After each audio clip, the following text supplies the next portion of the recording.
Hello, and welcome to this episode of the Diary of a Lawyer. And today we're just going to talk about COP28, which is the UN Climate Summit that is going to be hosted in the UAE and hopes to make pledges on green goals. Now, the United Arab Emirates, which is the host of the forthcoming UN Climate Summit, is expected to outline its agenda for COP28 at a ministerial meeting in Brussels this week after what is described as a conservative update of its own emission targets.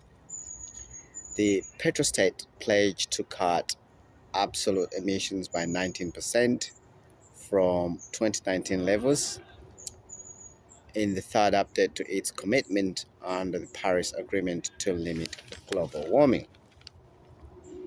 The UAE had already flagged during COP27 in Egypt last November that a new target for an emissions cut of 18% by 2030 would be included in its next UN submissions this year. Now, COP28 President Sultan Al Jaber, also the head of the Abu Dhabi National Oil Company, is expected to set out his priorities at the meeting this week, attended by ministers and high-level representatives from more than 30 countries, including the G20. The annual ministerial on climate action is a forum for discussions on implementing the Paris Agreement to limit global warming and the adoption of technical rules and what is described as the UN framework. Now, in recent speeches, Al Jaber is reported as having highlighted the need for a tripling of renewable energy capacity, increased energy efficiency, and further hydrogen production, as well as cuts in methane emissions by 2030. However, observers believe that he has shied away from a timeline for the phase down or phase out of fossil fuels that the UN body of scientists has said is necessary. Mariam Al-Miheri, the UN Minister of Climate Change and Environment, on Tuesday said the update to the country's nationally determined contributions, NDCs, pledges, which are the pledges that countries make under the Paris Agreement, would bring it in line with the goal of curbing temperature rises to 2 degrees above pre-industrial levels.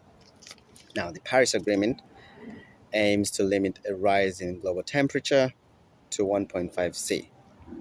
This requires a cut in global greenhouse gas emissions of 43% by 2030. He's quoted as saying, the ministers quoted as saying that they hope they can actually push the ambition even more, but right now they're just below the 2-degree line, she told reporters in Dubai. The minister said, is reported to continue to say, that the roadmap sought to achieve a 40% cut in emissions by 2030 when compared with the business as usual scenario under which few or limited actions are taken to tackle climate change. Now, the previous economy-wide emissions reduction target of 31% by 2030 would have resulted in emissions more than tripling compared with 1990 levels and was regarded as insufficient, quote unquote, by the independent research group Climate Action Tracker. Observers further say that when compared with UAE's fair share, described as fair share, which considers issues such as historic responsibility for climate change and the ability to cut emission, this target was critically insufficient, quote unquote, according to the group in its latest last assessment. The group is quoted as saying that with the update, they hope to move closer to the 1.5 degrees centigrade category, said the minister. And so the minister went on to say that if they were in the almost sufficient category, this would be good, but they cannot judge this as they're completely independent. Now, I think there's a dilemma. It's a good thing that the UAE is on board with the really important issue of climate change, but also I think there's a dilemma that they are also reliant on oil as a major source of revenue. Of course, the UAE has significantly diversified its economy with the increase in financial services and a global hub for various economic activity, but oil remains a major source of revenue. And so the dilemma is how to transition into renewable energy without hurting the small Middle Eastern country that has become a vibrant and strong economic powerhouse, not just in the region, but in the whole world. So, COP28 gives the UAE an opportunity to make pledges on its green goals, but hopefully also to transform them into achievable, tangible targets. And so, there we shall leave it on this episode of A Lawyer. Thanks for listening. We shall be watching developments, of course.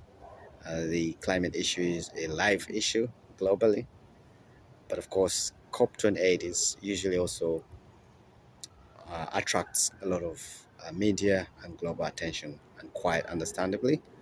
So we shall continue to monitor developments and update on the issue. Thanks for listening, and we shall speak again on this episode covering COP28 by its new host UAE, which intends to make pledges on its green goals. Thank you for listening, and there we shall leave it on this episode of the Diary of a Lawyer. Thank you. We shall speak again.